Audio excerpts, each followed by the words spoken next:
Hi అండి. నా వల్లనే నీ జీవితం బాగుపడిపోతుంది. నేను చేసే ఒక సబ్స్క్రైబ్ వల్ల, లేదు నేను చేసే ఒక లైక్, ఒక షేర్ వల్ల నువ్వు సక్సెస్ అయిపోతావు. తప్పకుండా కోట్లు సంపాదించేస్తావు. కాబట్టి ఏంటంటే నేను చెయ్యొద్దు. ఓకే, ఎవరు వద్దన్నారు? చేయని వాళ్ళు చేయనట్టే ఉంటారా? లేదు, సబ్స్క్రైబ్ చేసుకుంటా. ఎందుకంటే నువ్వేం చేస్తున్నావో నాకు తెలియాలి కదా. సో సబ్స్క్రైబ్ చేసుకుంటాను. నువ్వేం చేస్తున్నావు ఎవ్రీ మినిట్ నేను గమనిస్తాను. ప్రతి క్షణం నీ గురించి ఆలోచించి నిన్నేదో ఉద్ధరిచ్చేస్తాను, నిన్నేదో టార్చర్ పెట్టేస్తాను, నిన్నేదో మెంటల్గా హెరాస్ చేయాలని నేను కాపు కాసుకొని 24/7 నేను టెన్షన్ పడుతూ నీకోసం ఆలోచిస్తూ ఏదో ఒక వీడియో ఒక రోజు సక్సెస్ అయ్యి ఒక 4-5 మంది సబ్స్క్రైబర్లు పెరిగిన రోజున గబక్క నేను అన్సబ్స్క్రైబ్ చేసేస్తా. ఎందుకంటే అబ్బా తగ్గింది కదా ఒక సబ్స్క్రైబర్, నువ్వు ఆలోచిస్తావు కదా, నువ్వు బాధపడతావు కదా, అది నాకు కావాలా. అంతేనా ఇది తగిలే వాళ్ళు తగులుతుందండి.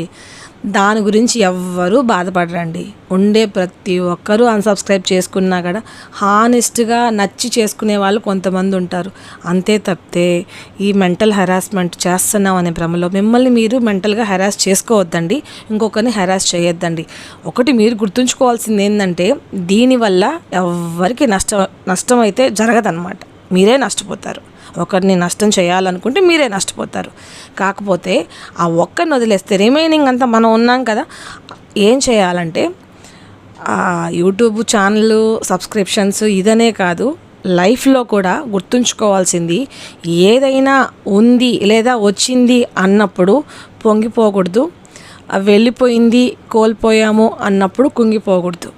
అయితే నీ పట్టుదల నీ ప్రయత్నం మాత్రం ఆగకూడదు. అర్థమైందా? ఇట్లా కానీ మనం ఖచ్చితంగా ఉన్నామంటే అలాంటి ఒక్కర్లు 100 మంది వచ్చినా 1000 మంది వచ్చినా 1,00,000 మంది వచ్చినా ఏం చేయలేరు. ఓకేనా?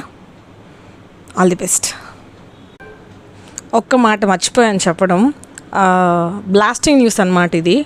వాళ్ళు మనల్ని ఏదో చేసేస్తామని చెప్పి మెంటల్గా వాళ్ళు స్ట్రెస్ తీసుకొని నిమిషానికి ఒకసారి గంటకు ఒకసారి మీ ఛానల్లోకి వచ్చి అబ్బా సబ్స్క్రైబర్లు ఇంతమంది ఉన్నారా, వ్యూస్ ఇన్ని వచ్చాయా, లైక్స్ ఇన్ని వచ్చాయా అని చూసి ఏదో చేయాలనుకుంటారు కదా.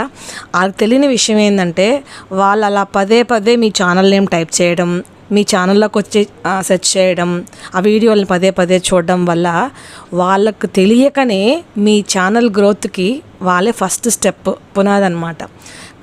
అర్థమైందా? వాళ్ళు అలా చేయడం వల్లే మీ ఛానల్ ఇంకా ముందుకు వెళ్తుంది.